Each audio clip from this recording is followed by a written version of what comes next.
Hi, everyone. Welcome to the first discussion of War. Oh my God, Warhost of Vastmark. That is always difficult to say. It is the third book of the Wars of Light and Shadow series by Janny Wurts. We have been reading approximately 200 pages every 2 weeks and discussing them. This time we are reading 3 chapters every 2 weeks for Warhost because there are 9 chapters and it's nice to break it up evenly like that. And yeah, today we're talking about chapters 1 to 3. I have 3 wonderful people with me. Chibipo, would you like to start us off with introductions? Oh, of course. I'm Chibuko, longtime reader of Jenny's works, and commenter on him on Twitter. Lately because there's not really anything else to do on Twitter, and yeah, that's about it for me. Cool. Polite commentary will not last long on Twitter. Don't worry, you'll be found out.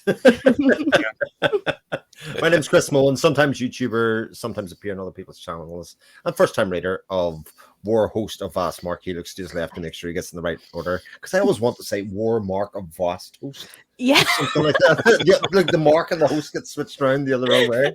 And as soon as I said it loud, I know it's wrong, but I'm like, yeah. Vasthost. That sounds very Viking or something. Tongue twisting. Yeah. I'm Jared, the Fantasy Thinker YouTube channel, and first time reader of Janny Wurts' works here. And so let's get into it. Yeah. Those were some fast-paced chapters. I read Yes. them all in one day because I was behind, but I did not regret doing that. Yeah. Yeah, and book 3 Well, picks up right where book 2 left off, really. Yeah, So it's like yeah. you get do we right want into to kick off with that opening? Yes. Wow. Setweir in a bath is my new favorite way to start a book. Yeah, just Sethbeer moping in a bath, and then he's like, "Oh wait, this is not good." Yeah.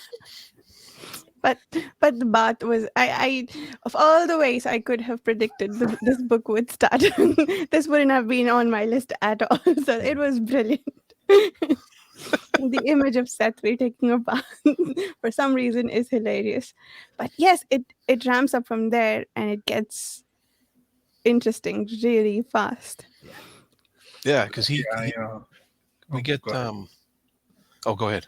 I was gonna say, yeah, we get one of those, almost understated, because they're they comment or they're thinking about how difficult it is to do this, but the thing happens, and then they're, we got to ward the entire planet, to protect it, and they just do it. They're not even thinking, about, and then, the race comes screaming in, and you catch that part where it's like they do all this effort to put these wards up, and the race, because of the nature of the race, just punch right through it. Yeah, and the nature of Yeah, this race. Yeah, it's like, you can't keep us out. Yeah, and they have it. It was mentioned in this chapter that the mist wraith is the entity created from like a misguided meddling with the law of the mage of balance, and that was a interesting line. And I know that's kind of popped up before a little bit, but their battle with these mist wraiths in this it was in the tower, right? Yeah. It was exciting battle to read about, and it was a lot of fun, and it was just amazes me that these powerful sorcerers are having this much trouble with these cursed mist wraiths that are were created because of something that happened, I guess, a long time ago with this misguided meddling. We know the origins of the people that that created it, because we know that they, that was mentioned in the last book where he met with the Cybridian brothers, Sundir, and he remarked that there were people who wanted to play with high technology and whatnot, along certain lines that are prescribed from being used on Ethera, and then they got sent through Southgate, but I don't think he ever says when, and I don't think Jenny has mentioned, or given a specific time frame on it. That's something I'd really want to ask about how long it was, but we know from Caradmon in this one that they apparently started, got to built-in technology and really advanced stuff, and then they started playing around with merging, machine and man, and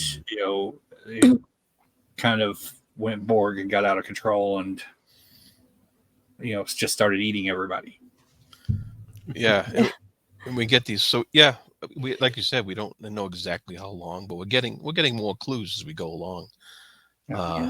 And they mentioned on here that there's a, was it Luhane? Is that who it is? Was drawn back across the veil of mysteries by the doings of a necromancer. So I wasn't 100% sure I what thought it that was was the referring raids. to.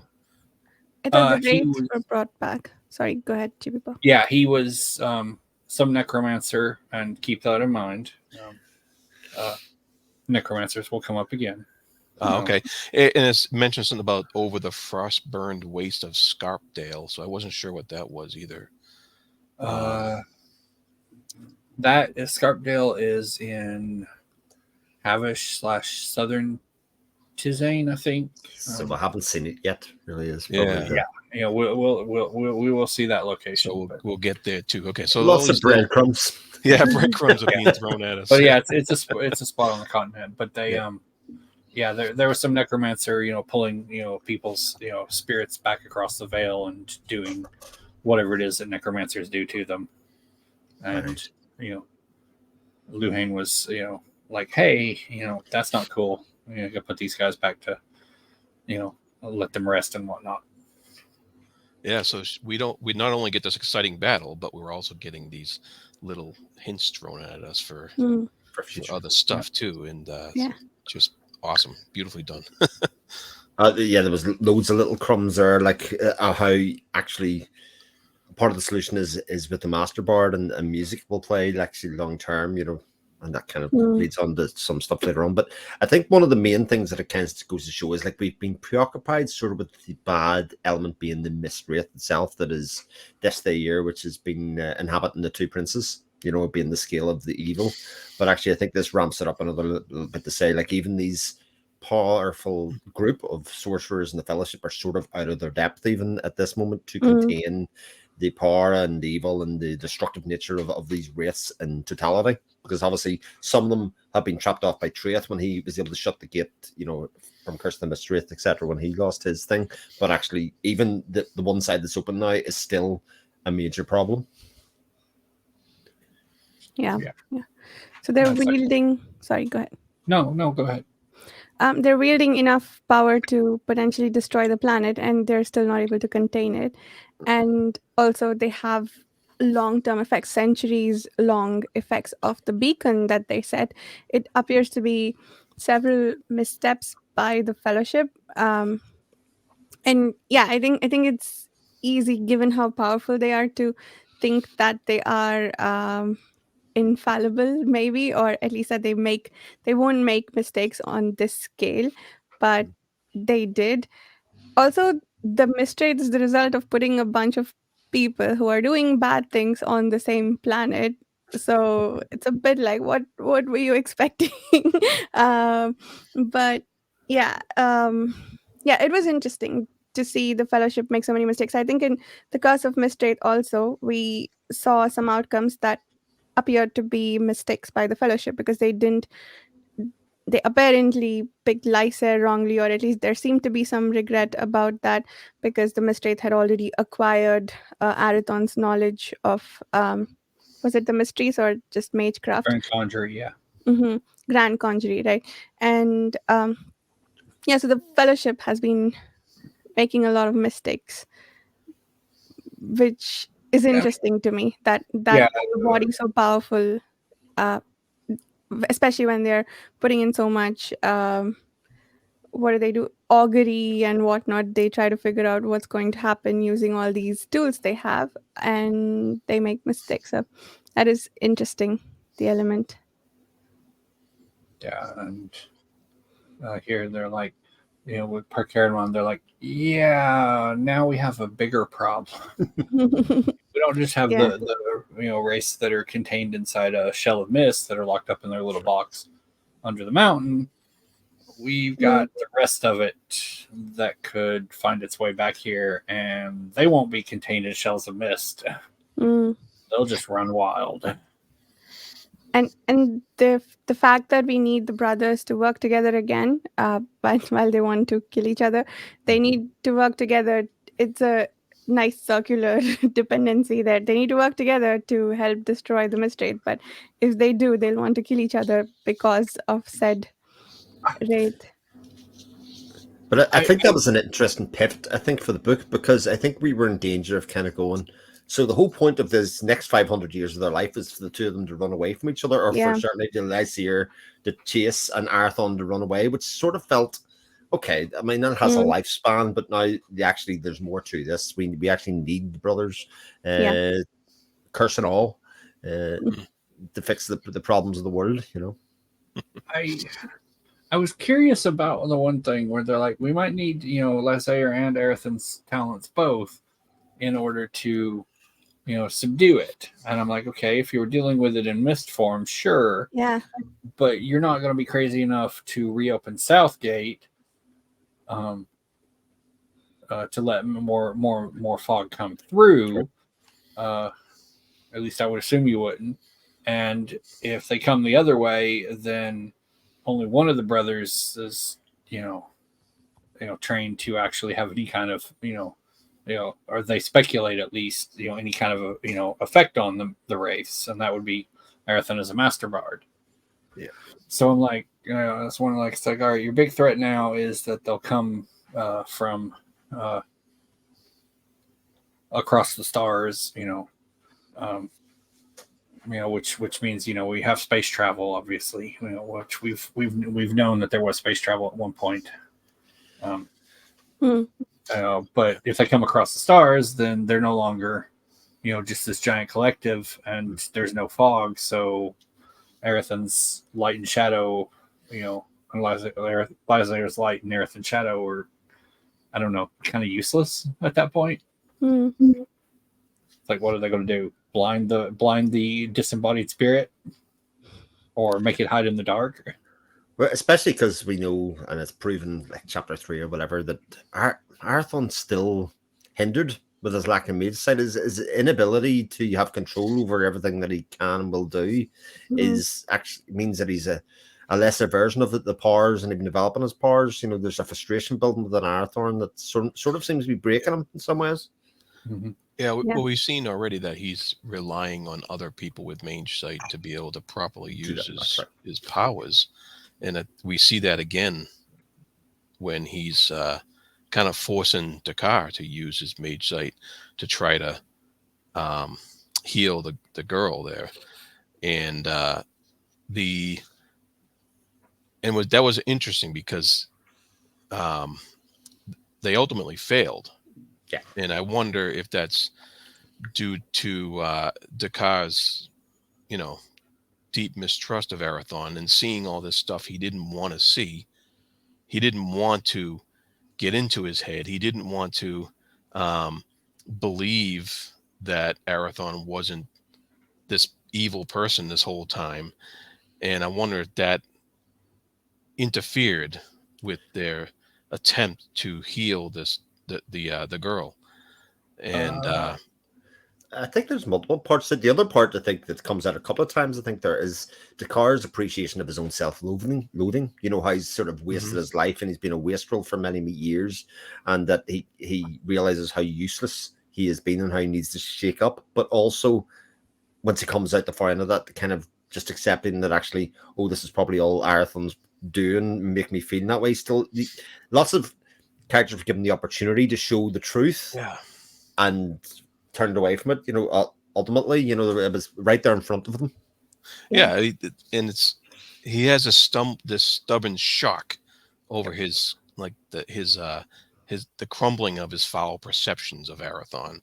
But then at the end of that, I think it was at the end of like that section, he twists it around and tries to justify it and tries to make it so that his own feelings don't change. He doesn't want to lose that hatred he has for him. And it was very interesting character setup the whole time. And but that was it was kind of a contrast to the conjoining in the previous book of Arathon and Alara healing the boy, and it was it was synchronicity of that. Yeah, it was just so well done. Yeah, I love that. But yeah, I thought it was interesting when because he remarks, in order to heal her, they got to convince her to, willingly, not run off, in the scenario, and he was just like, he's like, yeah, I can seduce all these women and do all this hedonistic stuff, but I can't self-destructive stuff, but I can't. I don't know any way to convince a 6-year-old girl or however old she was to not do that sort of thing. Yeah. I wonder if Arathon had been the one to try, if he would have had better success, or if the girl was just that precocious. There was no hope of there was no hope that they could save her. Yeah, there was a lot to take in there and to left up to us to try to figure out how much of each person's personality fit into that scenario to ultimately not succeed at the complete healing. But and yeah, you're right. You don't know if the little girl just wasn't participating either. Yeah. It is interesting, the conclusion that Dakar draws towards the end, or wants to draw towards the end, because even if Arathon had plotted to show him his true self, what he is showing is not false, right? There is still enough there that Dakar could take to say, no, he's actually a really decent person. I am hating him needlessly. But instead, he's choosing to fixate on the one piece of possible manipulation. And he's still wanting, in some ways, he's worse than Lysair in that regard, I think. It's a little bit confusing to me, because you actually see that Dakar goes the whole way of seeing it from Arathon's side. He sees that the deaths of the children weren't necessarily him. So similarly for Lysair, actually, later on when he goes to Ats, the bathhouse, or whatever the place is, he goes the whole way. And yet he flips around, but he isn't affected by the curse. This is the bit, like, at least in Lysair's part, he is a curse that he is aware of, cognizant of, appreciating or not, that is influencing what his thinking is. Whereas Dakar doesn't even have that. Yeah. He doesn't have that problem. You know what I mean? His is a very conscious choice to disregard evidence or disregard like that joining, like the very thing that he was afraid of knowing the truth. He almost didn't want to know. He was very discomforted by it. He's very discomforted even by the idea of it, that if he knew more and he knew the truth, it might shatter his illusion of the kind of order of life that he's gone to. And even when he comes full circle and kind of goes, so that is what happened there. But he goes, but you've got to remember, he's a master manipulator, and this is just what he wanted to see, which is obviously we know to be false. Yeah. There's a great line in here that says, he dared not re-examine the hour of Deshthier's revenge, lest he encounter an unthinkable truth, that the past might no longer support his beliefs. So he comes to that realization, and then soon after that, he rationalizes basically to get back to his original position that he's being fooled or somehow, And I think the line you've just said kind of encapsulates an awful lot of when people say about the reading of Curse and Mystery, about the flowery language is unneeded. And then you get to this third book and you read lines nearly exactly like you've just read there, Garrett, and you just go like, yeah, but but this all works. This all works Yeah. on a level, and this is way more beautiful. Just that piece of information has been just delivered to us in a way that is lyrical, that is beautiful, and sort of fits with the Mandarin feelings that people have. You know, the way that moods go. It's just so beautiful. Yeah, yeah. Yeah, I am trying to figure out Dakar's motivation in continuing to hate Arathon, like you said. Is it perhaps that I don't know that I got this from the reading, but is it that he doesn't want to re-examine his own debauchery? He wants to. I mean, he is confronted by it, and he's examining his own 500 years of basically drinking and staying unconscious through most of it. Is it that this will give him an excuse to not have to change himself if he continues to hate Arathon? Although I don't necessarily understand how those two might be related, um, because he is, regardless of whether or not. I don't know if Dakar's logic works that way, but regardless of whether or not Arathon manipulated him, he still was unable to save the child. If he had paid more attention or if he had practiced better, he wouldn't even have needed Arathon's help to try and heal her. So he still needs to confront that regardless of whether or not Arathon manipulated him. So yeah, it's interesting. I want I want to understand more about Dakar, but he yeah. I think you see a very slight bit of it where he is confronted with his own, like I say, his own wastefulness. He desperately doesn't want to do that. That's the bit that actually shatters him in an awful lot of ways. And I think a lot of the things that happen after it, his decisions, his reworking of the story, is tied up in the fact that, you know, he doesn't want to have to face who he is or what he's done at all. Like, he doesn't want to have to take responsibility for that. That would lead to much bigger problems than he has. And actually, him just accompanying Arathon and the trials and tribulations, like they're going up and down mountains, they're all things that Dakar naturally doesn't want to do. Yeah. You know, it all plays into this story for himself. It's more reason to hate Arathon because of the physical nature of the things he doesn't want to do, even though the actions and the bits, even the bits that Arathon shows him very clearly about his compassion, etc., he just goes, oh, well, you know, that's what a master bard does. You know, that's their job. You know, even the actions of carrying the child and trying to save the child and speaking the way he is. Well, I mean, that's his job. I mean, what do you want? Yeah. I think it's that, you know, hit the head nail on the head there, Russia, is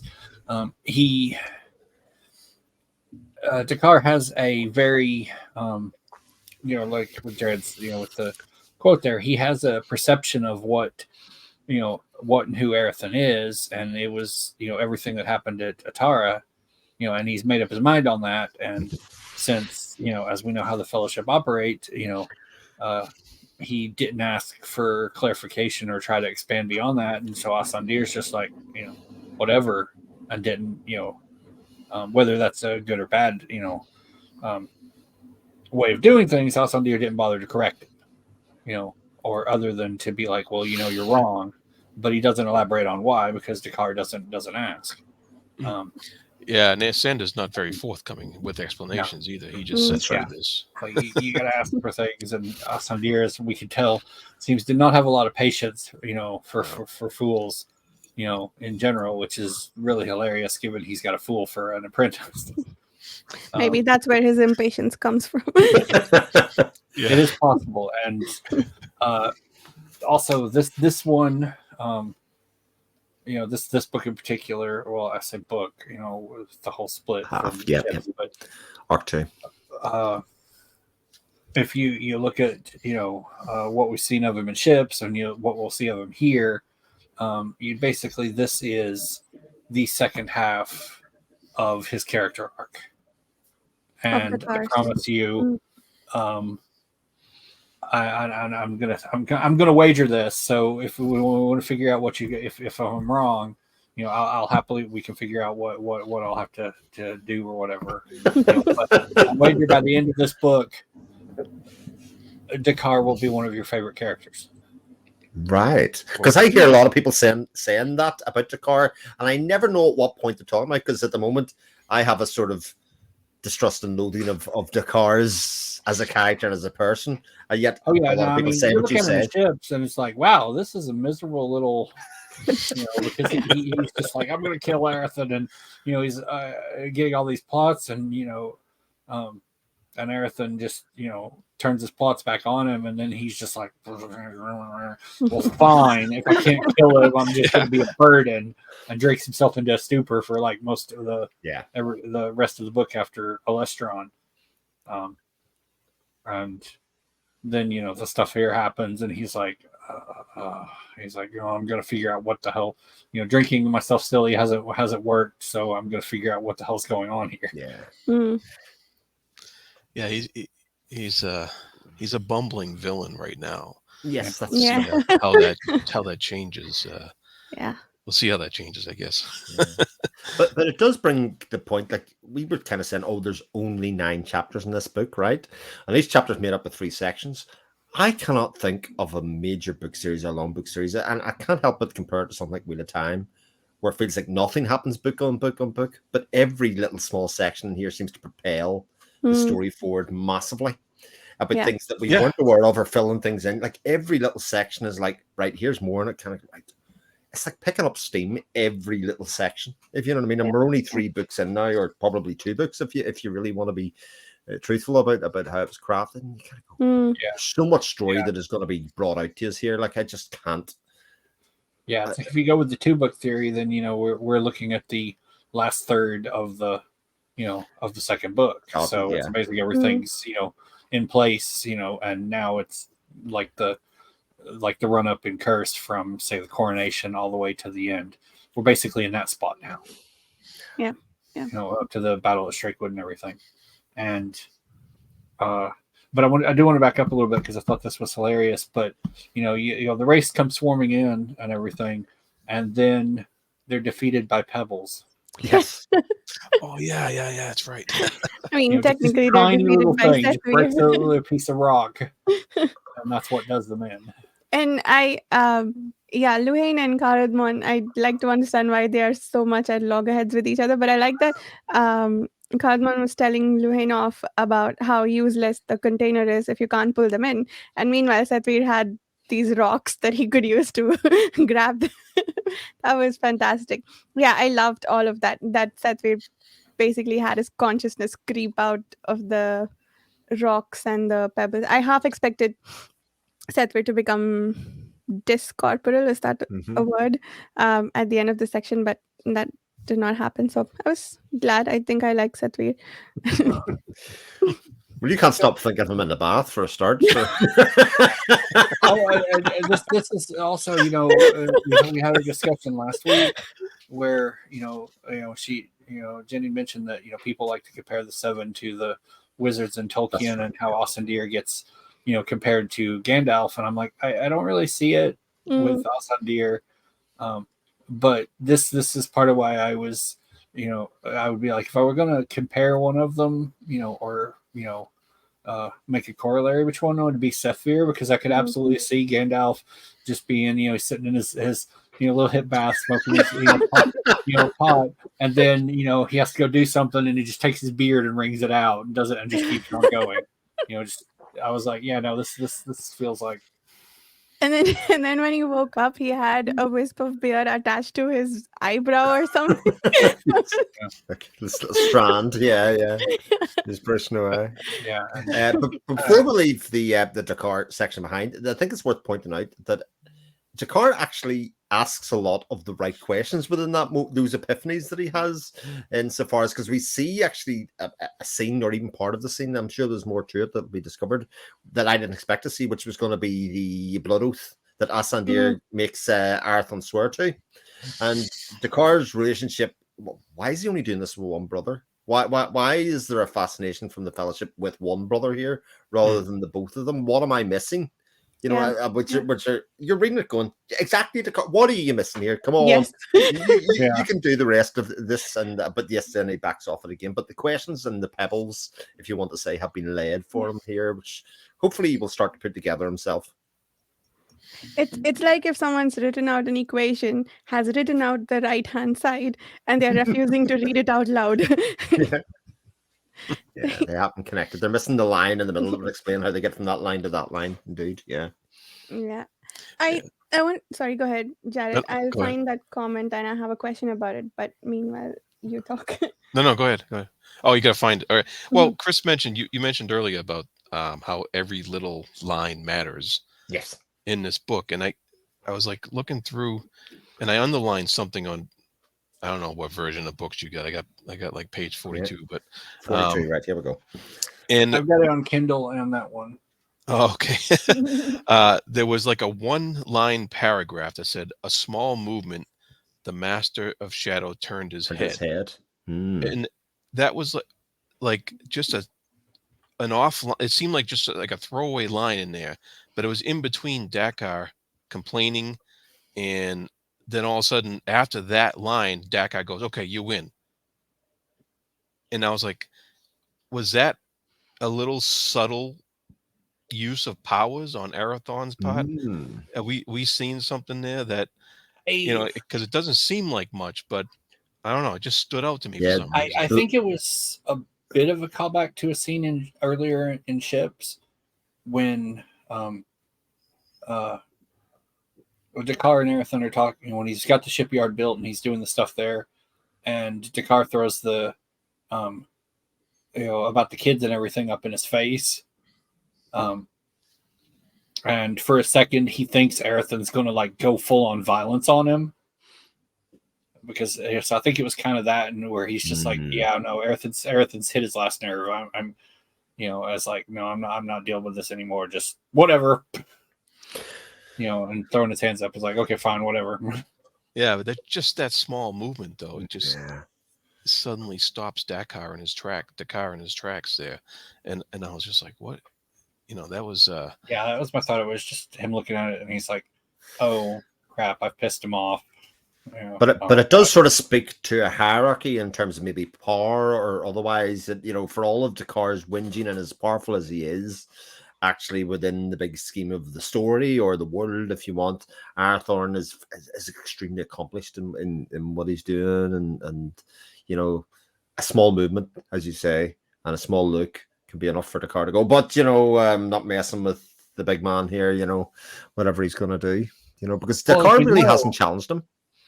No, but as we know, despite the discrepancy in their lived experiences, and 500 years of training, we know Arathon's a more skilled mage than Dakar, Yeah. which really is like, wait, 500 years, and the 20 something, well, he's 30 something now at this point.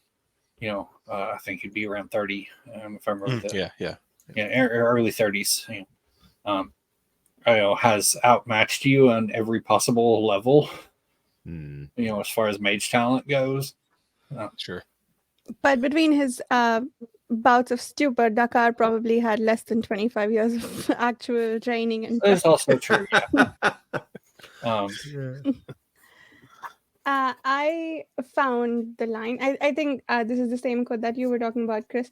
Later evidence lent credence. No fellowship sorcerer ever stepped back from human need without cause. There would be compelling reason why only one prince had been asked to swear blood oath at Aether.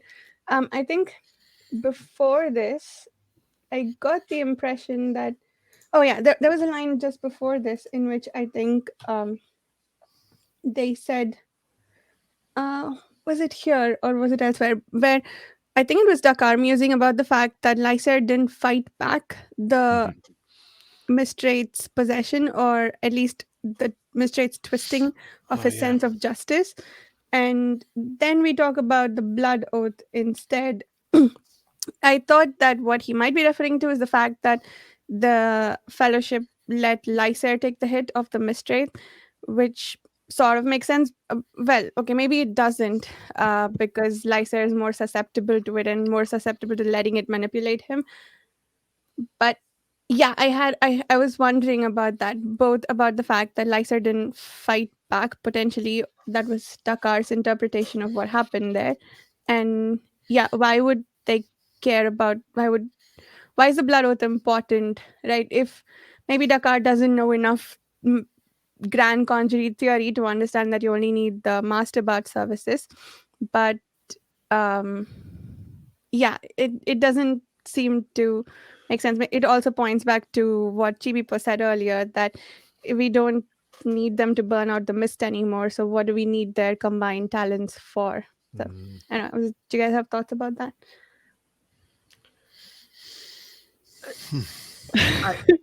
I mean, I do, insofar as, especially when you combine it with Lysair's vision later on, or his realization. Descartes does not know that Lysair is sort of unaware of the curse's effects in the same way that Arathon is. Arathon is preparing for it. He knows that he's been cursed. So, like in the battle before, he was trying to limit loss of life. He was trying to limit his ability to affect the battle once the battle had been joined and started, all of that kind of stuff. Whereas Lysair seems to constantly brush it off and say, oh, there is a curse, but it's not making me do this. It's not responsible for this. You know, and even when he's told later on, Arathon is not your enemy. Is not the line that is repeated to him repeatedly.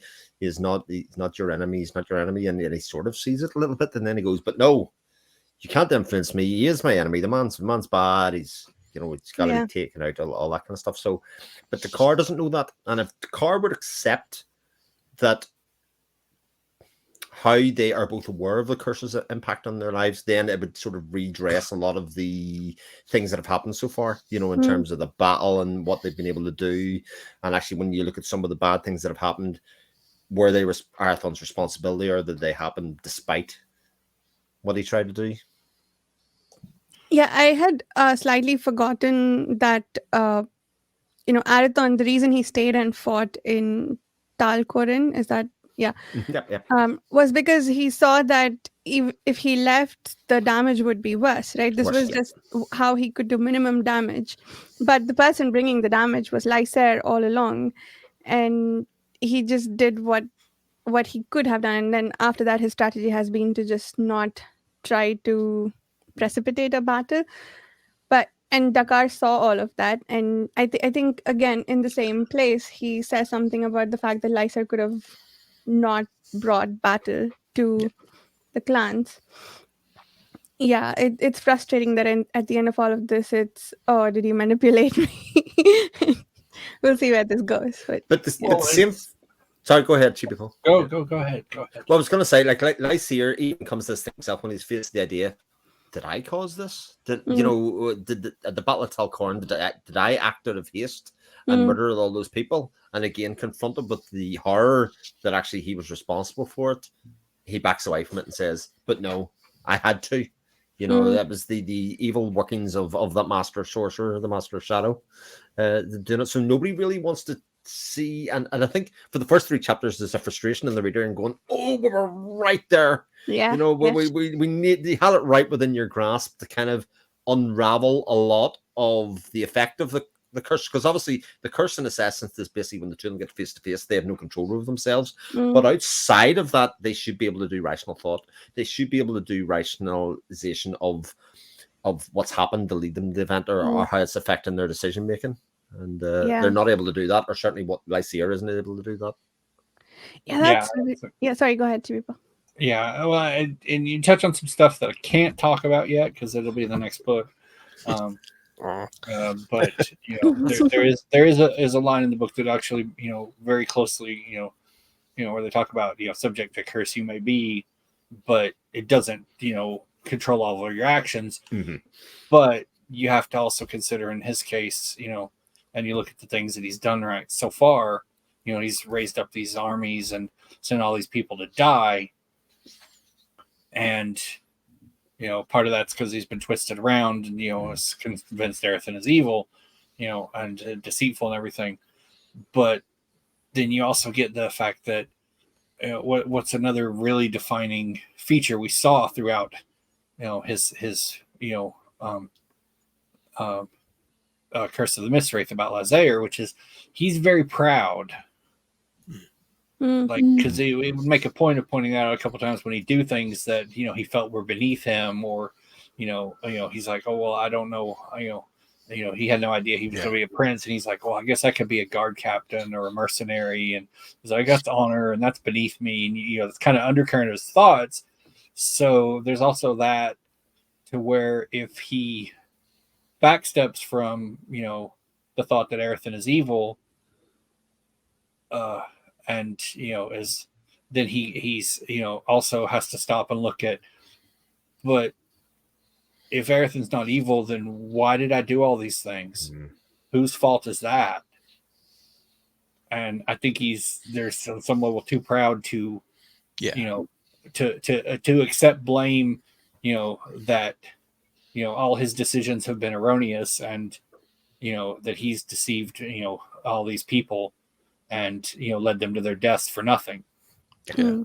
And that scene in chapter 3 where he goes into, like, what is that, a temple that he goes into? The Brotherhood Hostel, yeah, and that's like, so that's kind of this holy place, right?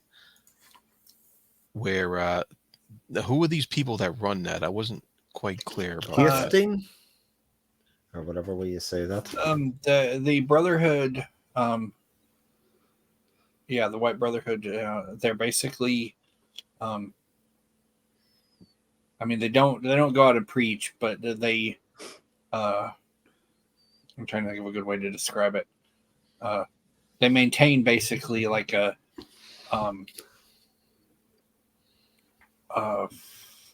unrestricted path, basically to, like Ath, the creator, and the source of everything. And were they manipulating magic to try to show Lysair, because they're kind of forcing him to confront his perceptions. It was more being like, here's the actual source of everything, all of the ultimate love and life, and that from which all life springs and whatnot, and step in and accept it and you'll be redeemed. Yeah. And then but we get that that niggle of but his denial of that was much stronger than whatever they were showing him, so he still came out thinking the same. To me it was a bit like a truth pull, because they didn't try to influence him other than state facts at him, as in Aerithon is not your enemy. They could have said stop fighting him, you're fighting their own battle. They just would state facts back at him, which made him question, actually, okay, if that's true, then what happened at this place? What, and then obviously through the curse or otherwise, or his own twisted view of that, he uses the memory of his father and what his father had said to him. He kind of goes, oh, these people are all trying to manipulate me, just like the Master Shadow was trying to do. Be strong and true to your beliefs and that kind of thing. And then, but he gives up on Tharic and Jarell. Janice. He gives up on them because, if he is going to speak to them, he's going to have to deal with the reality of what he's been shown, and he can't do that. He doesn't want to do that. He's way back to fight his war. I thought it was amusing how he comes out of there and the horses are gone. And I thought it was funny how even after all, he's like, he's been here over 5 years or whatever, and he's still not used to all the customs in this land yet. And I thought that was very amusing. It's a little petty. It's like, like with the, Chris mentioned his upbringing from his father. It's like he probably, when he looks around, the Ath Brotherhood on Dassaniler was, completely different. And so he expected more like a church, kind of thing. And, he doesn't have that here. And so he's just like, okay. And the guards are like, what? This is what happens every time. That was funny. What were you thinking coming here on a horse? So I wanted to talk a little bit about what's Lysair and what's the Mistwraith manipulation. We know Aerithon is able to control it a bit more, or at least acknowledge that he might be manipulated by the Mistwraith when it comes to wanting to kill his brother. So he does his best to avoid those situations. And with Lysair is his refusal to accept that. Do we think it's more because the Mistwraith has ingrained itself into his sense of justice, the thing that's woven into his consciousness, because it's not affecting Aerithon's main characteristic of compassion, right? It is however, using Lyser's main characteristic of justice, or his sense of justice, to twist his beliefs. So, do we think that you know how Lyser reacts is a twisting of his sense of justice? But we've also seen in Curse of Mistwraith, when um, when he's talking to Arathon for the first time, and Arathon lashes out at him. He's like, "Yeah, cool. Give him the drugs, and it's fine if he gets addicted and really badly affected by them." So he does react poorly to having his being hurt or having his pride affected somehow. So we know that that's part of his non-Mistwraith character. But also, can we give him a little bit more wiggle room of judgment, because his having his sense of justice twisted?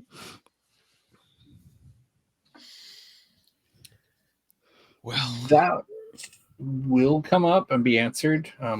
But basically, yeah, it's like we've kind of hinted here. The if you get him, and a lot of what we've seen of him across this time has been focused on Arathon. If you can separate whatever he's doing out from that, he becomes more himself. It's just, how do you get him to do that? Yeah. Is the problem, because it's not an easy task. You gotta he's just so it's like an obsession, really. It's just he can't let this go. It's like, I must go after Arathon. Arathon is evil, blah blah blah. It's like, if you could set him that is separate from him. And I guess we might have seen a little bit of it like at the beginning of Ships, when he first pops up and he's talking to Talith and everything. Yeah. The stuff he's talking about, and that's probably the most him that he has been so far, since pre-Curse. yeah, Arathon's not there. Yeah, he's not afraid to like engage with people and beg for help, and because he makes alliances, like at the end of the first chapter there, and he's not afraid to just ask for that stuff, in a certain way. He puts the justice and stuff as part of the reasoning and all that stuff. But so you do see some of his, I guess, his original character in his dealing with some other people, but it's still all in the bigger picture service to his obsession.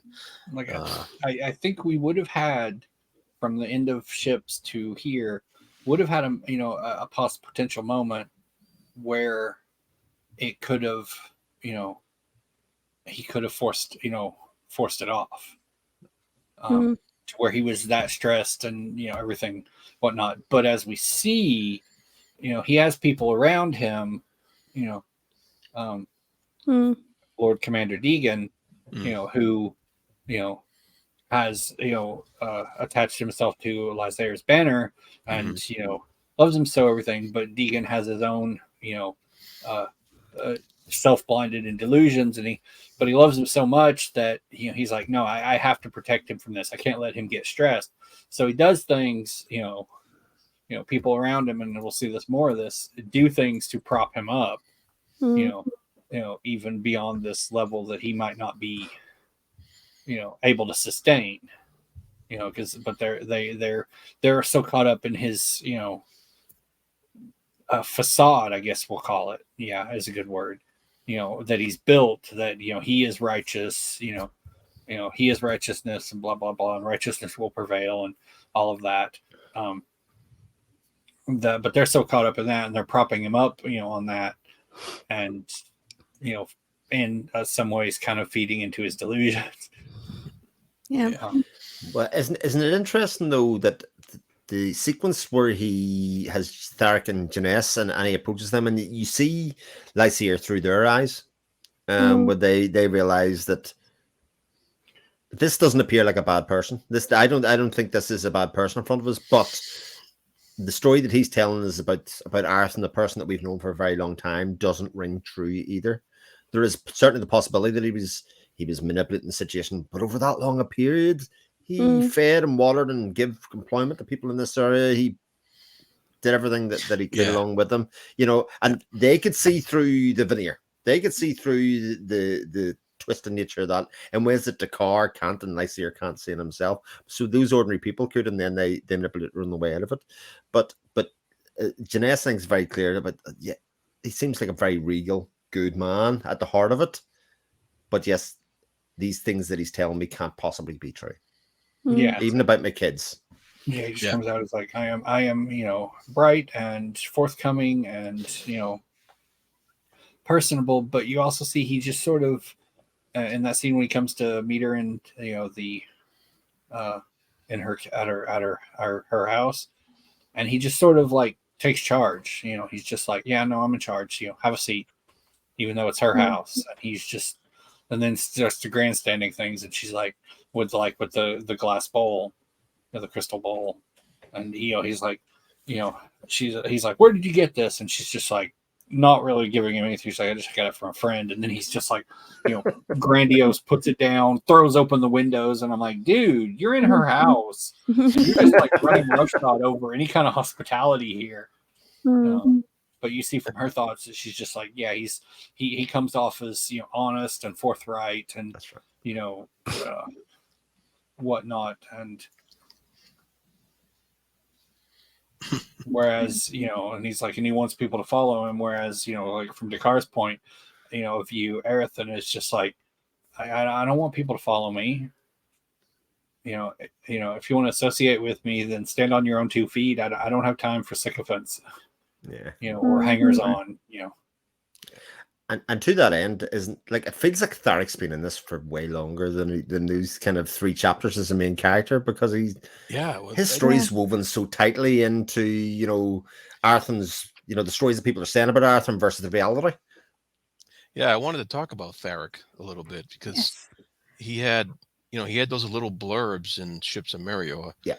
Where he was barely a character there. He was just someone, but he went and burned down the ships and all that stuff, and then this whole chapter 2, there's like 20 or so pages used to establish like this link, this bond between him and Arathon and Janess, and like some really deft and deep characterization that you went from this slow hatred and distrust of Arathon to this like grudging respect, and then at the end this loyalty to him, and it was just done so well throughout the whole writing of that chapter and stuff like that. And it wasn't like there was no sense of all of a sudden the guy switched sides. There was no sense of that at all. It was just so well woven into the narrative, and to the point where Tharic actually sacrifices himself almost to be captured in the end to let him get away. And it was just I love that chapter. I thought it was just so well done. I thought that was something. How hard must this be to do? Like, in the space of 20 chapters or 20 pages or whatever it is, these couple of scenes that we have here, that this is completely believable. I know we're sort of predisposed as an audience to kind of sympathize towards Arathon's plight and his cause the moment he needs more people to believe him. But yet, in one case, this guy went from burning all the ships down, wrecking all of Arathon's, prospects, basically. Yep. Yeah. And even the point that when he goes to swear an oath to him, Arathon says, "Don't swear an oath to me, swear an oath to Janess." And you go, that is so clever. That is, I mean, even Tharic, the character, realizes how clever it is, going, oh, this is another level altogether in terms of what you're asking of me and what you're asking me to commit to. Beautifully it was so written. well done. I was just like totally impressed with that chapter and how that worked out. And even when later on he's reunited with Janess, and it's under these strange circumstances, like, because Lysae is there watching over them and all that stuff, and then we're kind of just left there. So I'm imagining more is going to come of that later on, but I was just like, wow, That was really, I thought it was really powerful. I thought it was But just, but now he feels like such an integral part of the story. Like, Yeah. doesn't he? He feels like a very integral part of these kind of multiple places. I do have a question though, and maybe I missed it. Do we know where the two kids are? Not yet. No. We They don't know. stowed They're stowed aboard. away at a Oh, we ship. do. We do. There Stowed was aboard. one of the snippets that we get at the end of a chapter. One of them said that the kids were happily playing aboard about the first ship. All right. Yeah. Okay. Yeah.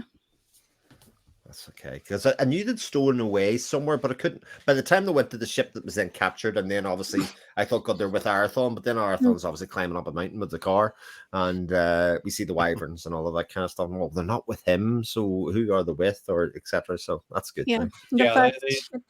yeah, they were like, yeah, it's not with Earthen, but and no one, they're like, well, we don't think anyone noticed them, swim out and get on board the Ketian as it was being Mm.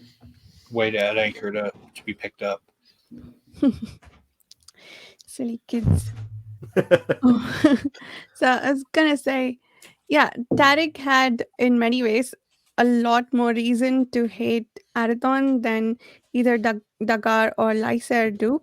But he, once he sees the truth of Arathon, he is able to flip his opinion, and he did a lot worse than, well, maybe not a lot worse, but he did something that he also could refuse to confront by himself, right? Of about himself, that he burnt the shipyard of someone who did not harm him intentionally, but he confronted that about himself and changed his mind about Arathon and basically went in the opposite direction that Lyser and Dakar did. So that was interesting. Yeah. And also, the other thing about Tarek that I thought was interesting is that, or well done, is that Arathon, what we just said, Arathon took care of him, and even though he is technically his enemy, he just brought everything that he's been working on for the better part of a year to ruins. He still treated him with nothing but kindness. Yeah. We could argue that he's driven to by his compassion, but he did well for him, right? And meanwhile, Lyser is like getting upset that instead of chasing Arathon, they stopped to rescue this person who was chained, and that's why they lost the other sailors of the second ship. Mhm. So like, he doesn't care about the small people. Arathon does intensely. So we see some additional contrast there between the brothers. But also to that point, we know that a lot of Arathon's compassion is something that he cannot really help. So, yes, he should get credit for treating people kindly, but also, yeah, that's an Yeah. interesting Well, he can thing. also Like, be how do we quite feel about demanding, that? you Hmm? know. He can be quite demanding sometimes Mm, too. He has that balance of being a yeah, yeah, demanding taskmaster in some that's cases, true. and Yeah, being yeah. compassionate as well. Mm, But I mean, this is like something that Dakar says is that, oh, well, of course, he's compassionate, he's going to be like mm, that. But can you imagine, like, surrounding people with you in real life, and you going, oh, well, of course, he's going to do the right thing because he's compassionate, as if that's a sort of character flaw. yeah, yeah, yeah, exactly. That's why this is so interesting that he's sort of like born with compassion, Yeah. and so he has to. Yes.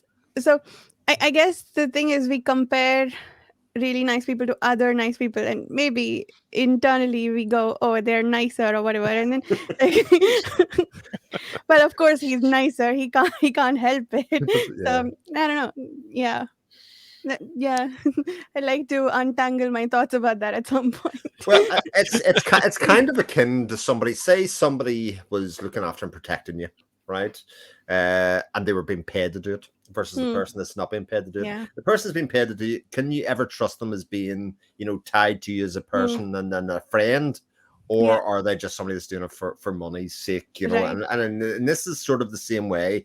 Is he always going to do the right thing, or will he just always be honor bound to do it because of his Yeah. predisposed family traits as they are through this film line? Yeah. And we see that it does affect the people around him. Like Ilera, for instance, couldn't let herself believe that he actually does in fact love her back, but then she's able to see by entangling vision with him that he does. So yeah, is it that only when they get to see him on that deeper level they will ever truly understand um, him. Or yeah, it's interesting. Hmm. Arathon's a very interesting character. Yes. He's a very complex character. Yeah. Yeah. Yeah. Aside from that, there was one scene that I liked where um, Lazaire, got to deal with people who aren't buying into his bullshit. When he went to the brothers to try and beg for ships and whatnot, and then he tries his whole I'm going to blame Erethan for all this deviousness and all this evil, and they're just like, yeah, no, he just proved he wasn't stupid. Don't try your Yeah. bullshit on us. He's like, you had a whole fleet anchored there, waiting to move an army. What, you thought he wasn't gonna? He just proved he wasn't stupid. You were not gonna like, oh, he's like trying to butcher the innocent, blah blah blah, and they're having none of it. That was great. Yeah. He also his hatred or lack of self-awareness or refusal to become self-aware, all of that was harmful enough to destroy centuries worth of work in that um, hostel. Is that what we're Yep. calling it? Yeah. Hmm. So that was very powerful to demonstrate the extent of his loathing of Arathon, I suppose. Actually, more than loathing of Arathon, it's his refusal to confront his own actions. Yeah. Oh, Yeah, I interesting. mean, you've done terrible things. What's easier to deal with them? Blame someone else, or Mm, accept your own responsibility. yeah. Yeah, that scene was really interesting that way because normally you're just left to interpret the extent of that, just left with the consequences as a reader. But to be shown the physical impact of that in the ecology of that hostel, that that was brilliant. That it added another dimension to how to interpret his behavior, I think. Hmm. Absolutely. Well, again, because he's been given multiple opportunities to face who he is, and Yeah. he either doesn't want to, or he can't. And Yeah. I suppose that's the question we're being asked at the moment. As the reader, which one do you think's happening at the moment, or does it matter? Mm. Actions are I also actions. think the visit to the hostel kind of tilts toward or outlines some of um, the stuff that we haven't got a whole lot of detail into, Yes. but the schism between the clansfolk and the townsfolk is we look at Lythayer's got more sympathy with the townsfolk, and he looks around at the outside, and he's like, he sees it all overgrown, you know, Mm. at, what the building doesn't look like it's kept up on the outside or anything, Yeah. and he assumes that that's just intentional neglect, whereas when we get from their perspective, it's like, no, that's just, this is the stuff grows like it's wants to grow. We don't, Mm. we're not sculpting it or Yeah. Mhm. um, Yeah. and It- like I mentioned in Curse about the uh, um, the Severnir, the river, when they're talking about Atar and everything, how they and Dion Ramon, how they basically turned it into a desert, by Mm. damming the river up and redirecting it. And they mentioned that these are areas that people weren't supposed to, humans weren't supposed to be allowed to walk. And Mm. oh, okay. Yeah. so you realize that there's like whole places on the continent, that people aren't supposed to be walking around in for whatever reason. And then you think it's like, well, that means there's a bunch of land that they couldn't use, and they probably don't understand why, and they're not happy about it. And Mm. I wonder if the reason they're not allowed is has something to do with what we saw in the first chapter, where Luhane was trying to pull together some power, I think, from the lanes, and he's unable to or has difficulty doing so because there's some human man-made What settlements, Arathon did. Yeah. disrupting things. Yeah. Mm-hmm. That's interesting. Yeah, and I also you're starting to become attuned, a bit like you were saying earlier on, Jared, about the lines. You know, the little incidental lines, and the little bits of detail that you give, like the fact that there was a way to tap into the fourth lane on the top of that mountain, but Arathon couldn't see it because his mate's sight was gone. But just let you know, there's something there that we might need to use sometime in the future. Yeah. Yeah. There was also one little tiny mention of Arathon. I guess his thumb and his left hand was bruised from nailing and stuff like that, Right. which kind of indicates that he's right-handed. And I'm wondering if that actually means anything, or if I'm just reading into it, but because now I'm looking out for everything. Yeah, and I'm looking out. But I'm like, okay, so he's right-handed. Does that mean anything? Is Lysaea left-handed? Do we know this? But that would explain a lot, right? Like they're sinister. Sinister left-handed people, okay, yeah. Yeah, well, we like from the first paperback copy of Ships, we see Arathon with the Lyranth, Well, and that's right. assume he'd use his right hand on the main part of the with so his though he's holding it, It's just and He's then like- the only picture we've got His of right hand, and he'll strum with his right hand. Yeah. And he picks with his left. So yes, it is correct. Yeah.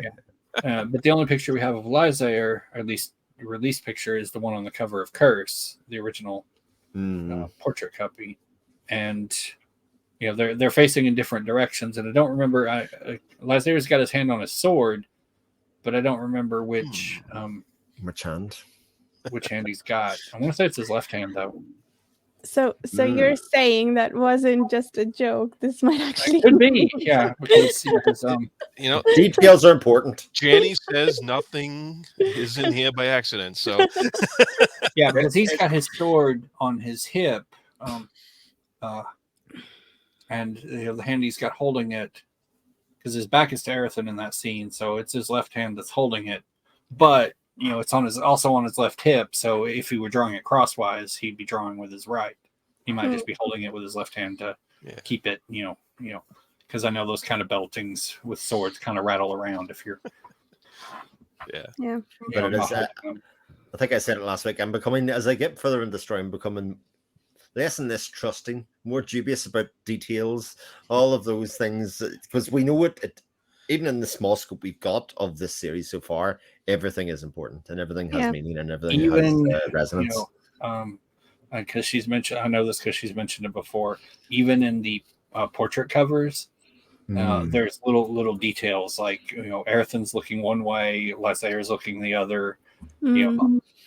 She's got symbolism and whatnot in the portrait covers too. So she's an artist, yeah.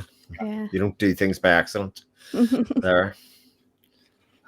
Just do a whole episode at some point on the covers. If you dig it up, and I'm not going to give any spoilers about the setting or whatnot, but if you look at the cover for Grand Conspiracy, there's a part of it that mirrors the cover of Curse of the Mistwraith. Right, I'm not looking at it yet. Cool. Yeah. I shouldn't look at it. But you can't help yourself. No. Yeah, if you put side by side, and you should see it. But yeah, there's one element on there that mirrors something from Curse of the Mistwraith. Very cool. The hardback cover. Yes, Yeah, those are the illustrations. And with the looking kind of ragged, and he's off somewhere or another. I'm not telling you where he is. People, you're a good person. So we haven't talked about the music, and you'd said that there was one particular music scene that you particularly loved in this version. While I'm always very keen to push the music, let's hear about it. Oh, I really like the Dakar and Arathon playing music in this scene. I loved seeing that from Dakar's perspective because I think I might be wrong about this, but in all other cases we've heard Arathon play music by people who were inclined to appreciate it. But Dakar is someone who isn't. He wants to find reasons to hate it, but even he can't help himself. And along with the music is coming awareness of Arathon's true self. He eventually twists it to something foul, but Of course. while he's listening and he's being forced to confront himself, I think, that was a good, 4 or 5 page section. I was in tears for all of it. So Wow. it was beautifully done. I loved that section. That's my new favorite music scene. The music's so well done throughout. Yes. That it feels fresh every time is really something a bit special. You know, Yeah. you nearly just copy and be like, if it was me, if somebody said I'd written one section, well, I'd be like, copy and paste that in again for the next time you use it. You know, Rearrange a few Yeah. sentences. reword this. Yeah, she's not repeating herself. Yeah, Yeah. no, she It's, doesn't. Yeah, and Yeah. it's wonderful. And it's amazing. That's exactly right. I love that every music scene feels different, and we find out something different through the course of those scenes. It's either, the fact that Ireda realizes that Arathon does love her back, which also is news to us as readers, right? We didn't Mhm. know that because we didn't get a glimpse into Arathon's head before then. And now it's Dakar confronting Arathon's goodness. And I think before that, it was him teaching the citizens of Jairat a lesson, and then discovering more powers through that. Every time something wonderful happens, I'm just like this when a music scene comes up. And later on, when he was communicating about this young girl's spirit and her life and who she was as a person to everybody else in the room, like you can communicate the essence of somebody through the music. And I was like, this is so good. Yeah, that was cool. Yeah. And I love that her aunt said, "How did you know to play that? It sounds exactly like she was in life." So it's one thing for a mage to know that that's what he's playing, but for someone who's not really aware of what it is that he might be doing to say, "How did you know that was beautiful?" That's fantastic. Yeah, I think it's worth pointing out in case anybody's missed it so far. And then she sorry. throws herself at him at the end. Yes, it does. And we're kind of left to skip the breakfast there. But is conflict about that, and both in terms of his predisposition towards women, but also about how spent and broken he is from the whole experience of that young girl, and how it didn't work for him. How his music wasn't actually able to affect her life in the way that he wanted, or he felt like he needed his compassion would have led him to. Yeah, that was kind of tragic too, and probably why you were in tears as well, because it wasn't expected. Like you were going into that, you would expect that he would succeed, and the little girl would live, and it was definitely a tragic thing that it just didn't work out. Yeah. It didn't. I mean, I was in tears before that when Dakar was we were sort of reliving all the bad things that happened in the last 2-ish books, right? So that brought me to tears, but then it kept me in tears because of what happened with the girl. And that was also very different, right? I expected that she would be saved, and she didn't. She almost didn't want to be saved. She was happier this way, and they let her be. That was very well done. I loved that scene. It's among my favorites. Yeah. They even, there's that line, obviously, where Arathon's talking about missing Halaron for the first time, really, where he says, the Master Bard's job is to appease and assuage other people, but who's there for the Master Bard? They don't have anybody in the same way. Yeah. That's He's a lovely thought. Yeah.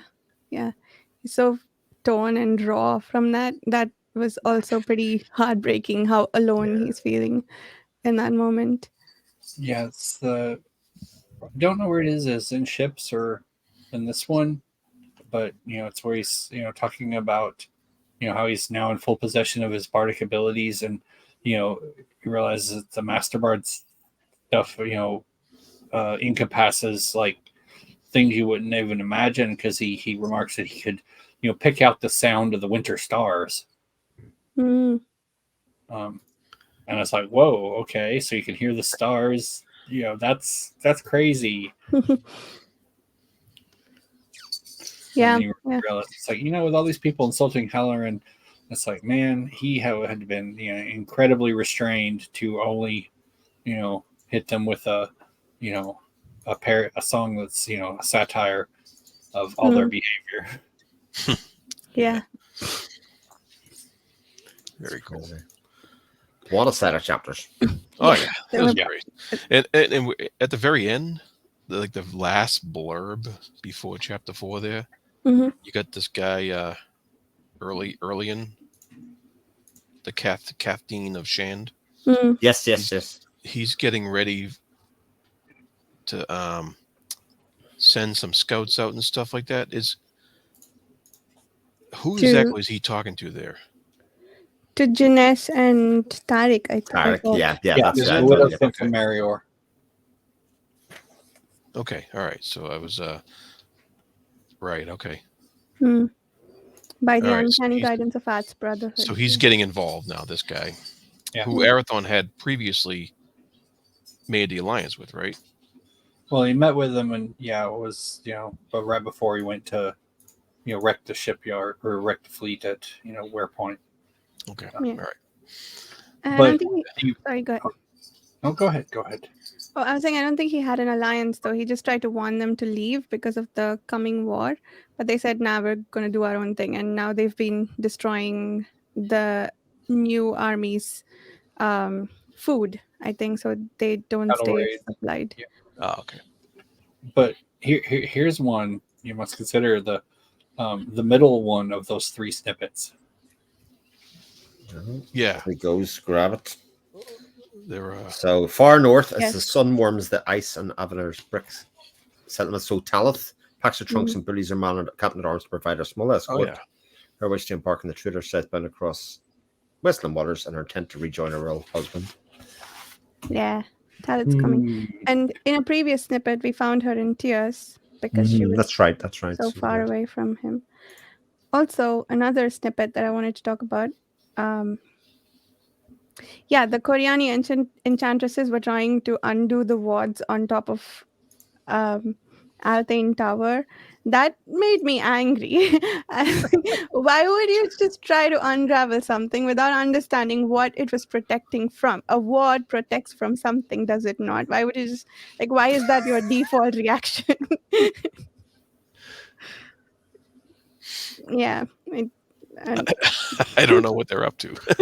Well, they want their doodad, and Oh, that's right. Yeah, they want the they want the waystone, and The waystone, they're kind of yeah. convinced that they can just we're just gonna stroll up and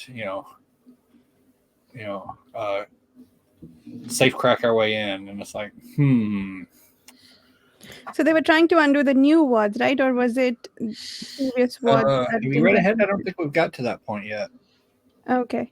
I know that they're he's Moriel has gave her the mission in the last book yeah. to you go do this or consider yourself unfit, but I don't think she's gotten there yet to Interesting. because there's that one little bit where Moriel's looking at the little crystal spears that have the images, and she sees that the Fellowship were doing something at Althane, but she has no idea what because she has no way to. I see.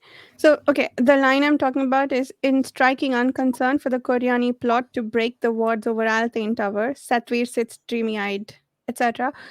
I sort of assumed it was the new wards that they had set to prevent the wraiths from entering, but maybe it's just generic wards over Althane Tower that prevent Koreani entry. Okay, now I'm less angry. The Korean, I don't even think Lorinda really has any idea about the other wards or Okay. because the Fellowship stuff is pretty much like just this blank wall for them. Okay. Or at least it's implied to be that because as we've seen, they kind of draw their own conclusions about what the Fellowship are doing, and people who are like even Alara was like, wait, no, they didn't make a mistake. Did that on purpose. Yeah. Yep. Okay, that makes sense. I thought they saw that Satvir set the new wards, and then they're trying to unravel those. And then also, why is Satvir not concerned? Okay, maybe it's because he doesn't think that they can unravel them, which is probably true in this case as well. Yeah. Okay, That's cool. I feel like we're forgetting to talk about something else, some other small things, but I have no doubt. This is so long. 3 chapters. Covered everything in the I know. 3 chapters so far. Isn't it crazy how much is self-contained with it? I mean, I say 3 chapters. It's really 9. I always treat these things as like 9 separate events yeah. that are going to happen that we're taken through. So, I don't know if it's in this 3. Is there a scene, or I don't think it's in these 3, but is there a scene where Sethvir is talking to Trafe? no. No. No, okay, we haven't got that one yet. Yeah. Okay. Although this one has a raven on the cover, so I wonder if that means we'll see a lot more of Traith. Trafe will be around. I like Trith a lot. Yeah. That's amazing, isn't it? We've seen him for a total of 10 pages, and I like Traith a lot too. Yeah, it is crazy. Like, it's just the insights that they bring in the places that they're in, and when we kind of start to get to the stage where the Fellowship, we get to start to pigeonhole them into where they are, who they are, what they have done, that kind of stuff. You're like, Yeah. I want to see more development of that, or Yeah. Oh, we saw how Sethvir got to be the only person with that widened consciousness that allows him to keep an eye on everything happening in the world. So that was interesting. I was curious about that. It was nice to have that answered. Oh man, it's good book, Just gonna put that out there. All right. Anything else to bring up before we sign off? I think we're good. Cool. Chibi Bo, you want to start us off with? Sure, of course. Again, I'm Chibi Po. I can be found on Twitter at ChibiPo1. I'm also around on places under the radars, Discord and the page chewing forums. I'm probably going to pop up, helping out someone here on Reddit and Goodreads for a little project soon involving this series. So that's why I'm mentioning it. And otherwise, that's where you can find me. There's still nothing on YouTube. But always a promise that there could be. Yes. Indeed. Yeah. My name's Chris Moon. You can find me on my YouTube channel, which is just my name. You can find me in the page chain forums, or you can find me probably here in 2 weeks. Yes. Yeah, and I'm Jared. You can find me on my channel on YouTube, The Fantasy Thinker, and I'm on the page chewing forums as well, and a blog. And I have a blog on pagechewing.com as well. That I always I'm not very good at promoting myself, so I always forget that stuff. But yeah, that's you can check those out too. So yeah. Cool. And you can find me on my channel, Reading by the Rainy Mountain, and I hang out a lot on the page chewing forum. So come talk to me there. Thanks, everyone. We'll see you in a couple of weeks. Bye. Take care. Bye. Bye.